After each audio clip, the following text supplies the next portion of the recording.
His bike's down.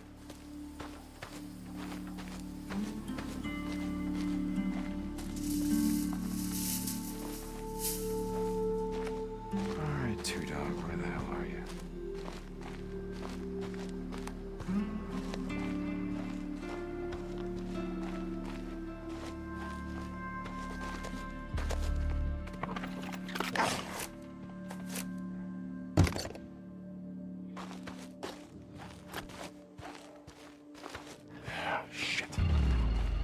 Go on.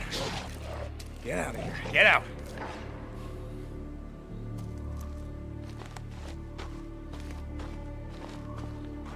Well, that ain't him.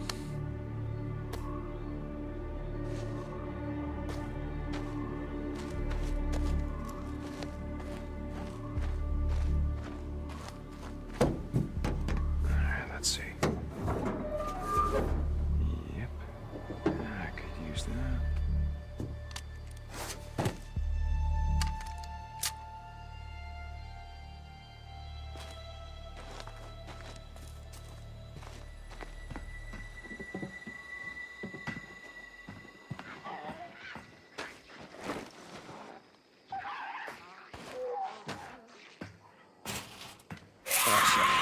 Oh, shit.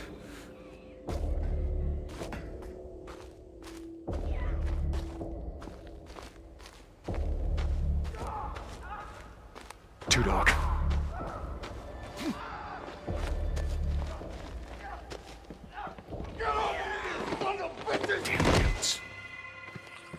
Two Dog! Damn it! Stop, Two Dog!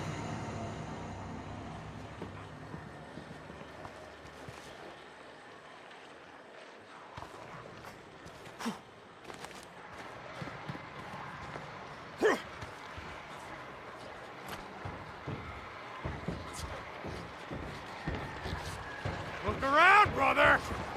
You know how this is gonna end.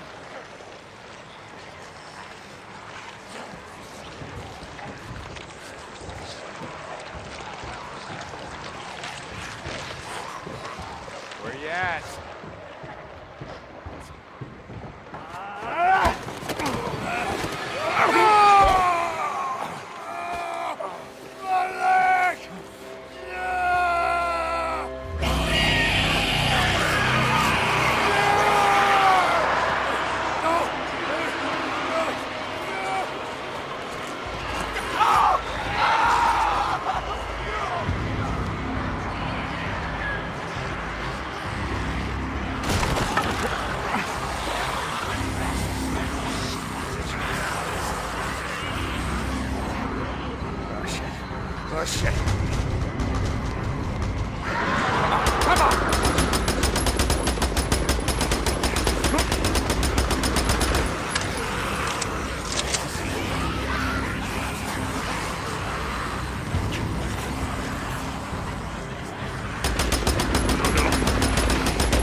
on! Come on! Someone asked me once if I remembered how it all went down. As if it happened so long ago that anyone could forget. So yeah, I remember. I remember when our homes and our towns turned into graveyards. When the wilderness became our only hope for survival. I remember when the planes fell out of the skies. When the trains stopped running. When the turbines shut down and the world went dark. I remember when they put up the razor wire like it was gonna stop anything. When the feds ran out of body bags. Dig, rope. When some of us sort of lost our minds. I think it's dead. Some lost more than that. Much more. I remember when we lived by a code, when brotherhood meant something, and living meant more than surviving. Goddamn liar! So yeah, I remember how it all went down. I don't give a damn about any of that. You know what I remember most? Riding the open road. The smell of your hair. The touch of your skin. I remember you. But those days are gone. Now I'm a drifter, a bounty hunter, a mercenary. And for me, the broken road is all that's left. Hey guys, we are back here on PlayStation Livecast, coming at you live from E3 2016. We're here in the PlayStation booth. We're here to talk about Days Gone. This is the game that you guys have been working on for a while now, coming to PS4. Now, I mean, we saw a lot of this last night in the PlayStation E3 press conference. Tell me, I mean, is this sort of a reflection of like this popular love of like zombie culture? I mean, is that how you guys are coming at this? No, it couldn't be further from the truth. So, you know, first and foremost, we're a big fan of open world games. Yeah. So what we really wanted to do was kind of create a game that was set in an open world, a dangerous open world. And to do that, we brainstormed a lot of ideas about, what would make riding a bike through the high desert of the Pacific Northwest just super, super dangerous. And one of the, we're big fans of like World War Z. Yeah. We like the idea of having a lot of enemies on the screen. Yep. It's one of the things that, the power of the PS4 allows us to do. Yep. So, we that kind of like how all this stuff kind of came together. So first thing I want to say is they're not zombies. Right? Thank you for setting me straight. Yes, they're freakers, and and it's like, okay, yeah, people looking at the demo last night probably are like, okay, yeah, it's another zombie game. Biggest difference is our freakers are alive, right? So it's an infection. If depending on how old you were when you were infected, it alters you in a different way. And so, more importantly, they're alive in that they have needs and rules, and oh yeah, they have a cycle that they live by, and that really informs a lot of the open world sandbox gameplay. The way that they understanding how they behave and what they need. Yeah, and so different behaviors. Clear. Right? So like in the demo, you saw Deacon came across a newt. So newts are adolescents when they were infected, and they're opportunistic. They run away from you unless they feel like they can get the jump on you, or if your health is down, then you have to kind of watch the rooftops. So that they're one type, the Horde is another type, and there's several more in the game. Fascinating. Yeah, you guys really are I think, trying to kind of re-examine some of these sort of tropes that we see out there a lot, bring something new and fresh. That's awesome. Another thing that really caught my eye, and we're seeing some great footage here, game is a looker, no doubt about it. I'm really interested in sort of the world and the protagonists themselves. What can you tell me about the protagonists? Yeah, so, at the end of the day, what we really wanted to do was tell a story, the kind of story that we like to enjoy. So, we love all kinds of, things like Sons of Anarchy. We were fans of that. And, that kind of protagonist, what he represents to us is brotherhood and camaraderie and just loyalty. So, that kind of brought to it, but also the skill set, right? Like, how, the kinds of things that a biker would know how to do, like riding the bike. We're seeing some of that right now, actually. The love of the open road. I mean, that's a huge part of the game. Yeah. He doesn't want to settle down in the encampments. He refuses to. Because the MC's all gone except for, you saw in the trailer, he's got like one friend left. And just, his ability to like stay alive. Yeah, and it's not a game about bike culture or about a biker gang. It's about a guy who was a biker before everything fell apart. And he's struggling to fit into this new world. But that skill set he had, that badass skill set, kind of has a purpose. Here, it's got a value as a bounty hunter and as a mercenary. There's a lot of people in this world who need things, they need vengeance, and he's just the guy to help deliver it for them.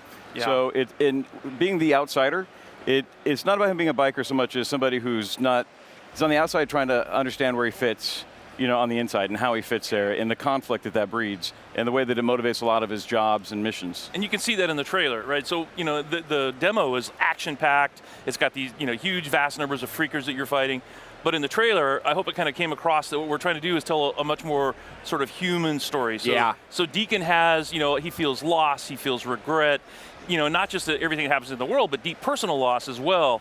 And, the story is really about what happened to him, how did he become this way, and what does his future hold? So tell me a little bit about the environment that we're exploring. I mean, the game is set in the Pacific Northwest, if I'm not mistaken. Where you guys are from, so Bend, Oregon. And our fictional town is Farewell, Oregon, and the original name for Bend was, in like 1900, was Farewell Bend, because that's where the Oregon Trail kind of split. Oh, interesting. Yeah, so, but when you think of Pacific Northwest, you think of Seattle, rain, forest, and what most people don't know is that 80% of Oregon is actually high desert. I did not know that. It's on the other side of the Cascade Range, and same thing with Washington, Northern California. It's all very, very harsh environment because we're high elevation and a lot of different kinds of environments. Everything you saw in the trailer is real. You can ride your bike through those areas, you can explore, you have dense forests, you have desert areas, you have lava tube caves, all created by sort of volcanic activity over the last million years. Yeah, it's not all hipsters and exotic donuts. I'm Starbucks coffee. Yeah. I'm glad to know that. That would be maybe the worst apocalypse of all. So here we are, we're seeing a horde. I can only imagine that it's got to be a real technical struggle to animate these many characters on screen at once. Oh, and we have, look at that. We have a studio of about 100 people and just some really, really talented engineers who were able to work, using the power of the Unreal Engine and a lot of our own code. Because every single one of those guys is real. It's not like it's not like we have a few active guys in the front of the horde. Sprites kind of bobbing it's like around. Every single one of those guys. And when you watch, when you watch Jeff play the demo last night, he played it one way. You could literally play this demo any way you want. Yeah. You're going to see me kind of go inside the building here. You could go left, you could go right, you could go straight. You could just take your chances anyway. This is awesome. And I mean, again, I've just never seen such a quantity of creatures. They look great too, but it's very that's very disconcerting getting that vision. I don't know what I would do if I was in that situation. It's very upsetting. So very, very cool. Early on in the game, you run for your life. Yeah, yes. I can imagine. And a little earlier, we saw one of those newts you were talking about. Yeah. Super creepy. Geez, this is really intense here. I wasn't able to see every second during the press conference, so this is fun for me to get a closer look. Bam! Good stuff, good stuff. So, obviously Deacon is a former biker, he's a biker. How will the bikes impact the gameplay? I mean, other than the ability to ride. It's an important character and tool for the player. It's his bike. He doesn't have throwaway bikes. It's his ride. It's his steed, and he can upgrade it and improve it and make it something that helps him be more capable in the field and carry things out of the field. So it's awesome. It was part of his life before, and it's part of his personality now. It's just a different style bike with a different purpose. Yeah, because a lot of open world games, basically vehicles are disposable. You just grab one, you ride or whatever. That's not the way our game works because number one, the roads are broken, right? So we have bridges are out, and you do a lot of off-roading. So you can't get cars around the world very easily. So there are other vehicles in the game. But like Jeff was saying, it's like the bike is almost like another character. And it's like the trusty steed. Yeah, exactly. Yeah. Are you going to be able to upgrade or maintain the bike in various ways, or? Yeah, we're not going into a ton of detail about that, but yeah, one of the things we really sort of wanted to do was ground the game. Yeah. So it's very realistic. We didn't want it to be kind of a chore for the player, but yeah, there's definitely some aspects of what you would expect to, if you were thinking to yourself, what would I do in a post-apocalyptic world where everything's trying to kill me? We kind of wanted to try to deliver on that. That's awesome. So we're still seeing this horde, and this is really an awesome set piece. And you were talking a little bit about alternate paths. I'm told that there are, there's traps, there's gadgets, there's crafting. Tell me a little bit about how that factors in here to Days Gone? Well, so, Deacon, he's kind of an everyman, and what do we like? We like to duct tape stuff together and feel like heroes, right? Yeah. We like to solve problems with duct tape. And it started with MacGyver. Ripley and Aliens, I think. Yeah. Yeah. So he's a MacGyver in this world, and he really kind of has to. There's what he knows and then what he can learn, and the ability to kind of make things out of what's around the world. The ability to turn an airbag into a bomb and combine disposed electronics as proximity mines. Are all tools he learns just to kind of stitch these things together really quick and use them as tools against the Horde and against other enemies. And down in the theater demo today, there's an extended version of what you saw last night. Awesome. That has alternate paths, and it shows a lot of that. And it's what we're calling it is brutal sandbox combat, because what you can do is like Jeff was saying, it's like what the player wants to do. We try to empower that. So when you're fighting the Horde, there's just you can depending on what you bring into that encounter. You can take them on almost any way you want.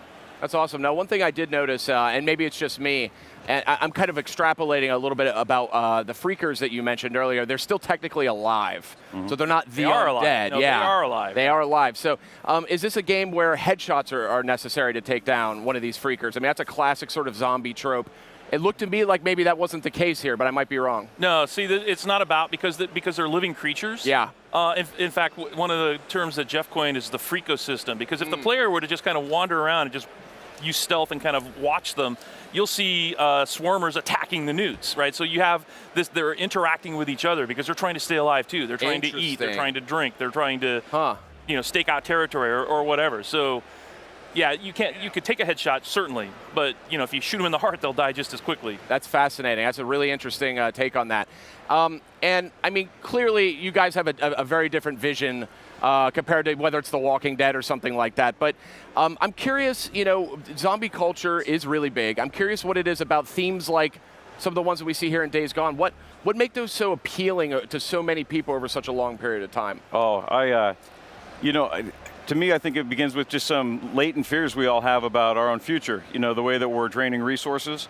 I think for me personally, when Katrina hit, I realized, oh man, we're all alone out there. Yeah. Like when shit goes down, we got a government infrastructure, but it's probably not for us. It's probably for some people, and so I personally trace kind of the outbreak of the zombie genre kind of to that era, and I think nobody can put their finger on it, but it's just, I think we all realize we're alone, and we have to learn how to make do for ourselves and look out for ourselves and our friends and our families, because nobody else is going to do it. And that's how Deacon and the few survivors survived, is they didn't wait for the government to come rescue them. They did it themselves. And everybody else who went to government checkpoints, they probably died. Yeah. And it wasn't a smart move.